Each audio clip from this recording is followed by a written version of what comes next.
สบายดีทุกคนวันนี้มาพบกันอีกแล้วที่ซ่องอมอคาเฮฮาลาเล่วันนี้จะมาเฮ็ดกิมปับเนาะข้าวฮอสไลด์สไตล์อมอคาจะเป็นอะไรเดี๋ยวก่อนจะไปชมอย่าลืมกด Subscribe กดไลค์กดกระดิ่งไปดูกันเลย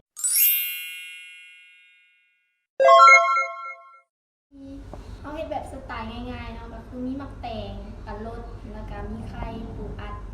แล้วก็ขาดบ่ได้ก็คือแผ่นสาลายมีหลายตัวขาดบ่ได้กับแผ่นสาลายแล้วก็ข้าวจัดไปเลยเนาะ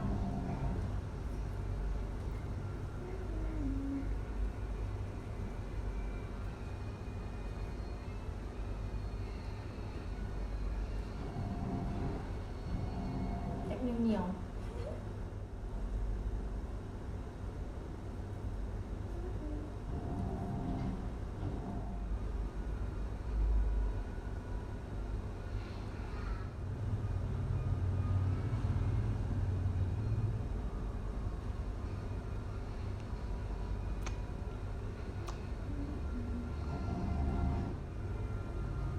นี่ก็ได้เนาะ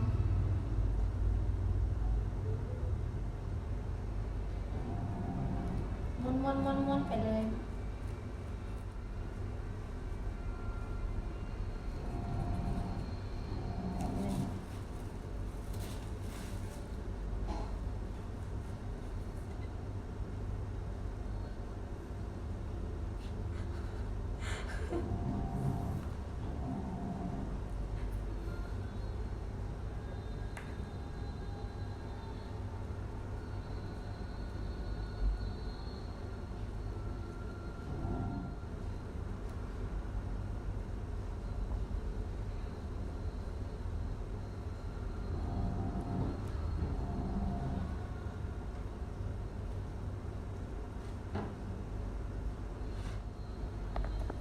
เพราะว่าตอนเฮ็ดตอนนั้นแหละถ่ายรูปลงเฟซบุ๊กแล้วก็หมู่มาคอมเมนต์มาเฮ็ดจังได๋นี่มื้อนี้มาเฮ็ดให้เบิ่งเลย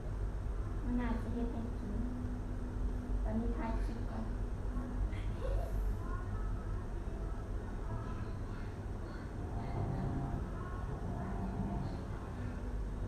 อย่าลืมกดไลค์กดแชร์ให้หน่อยได้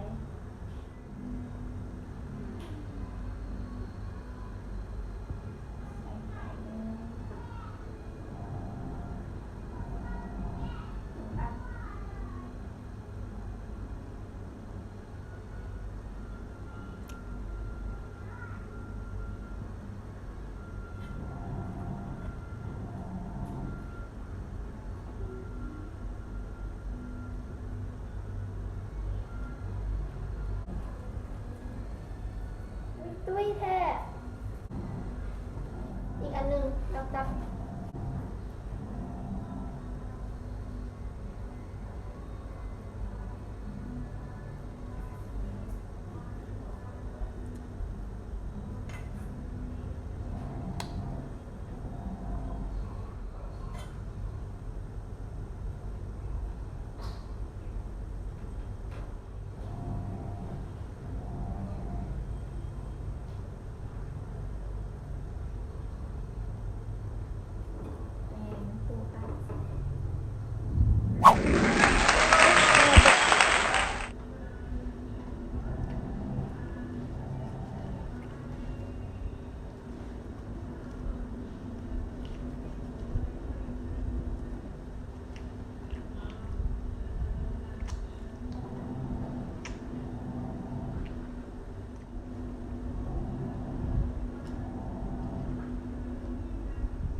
แล้วก็เพลงดัน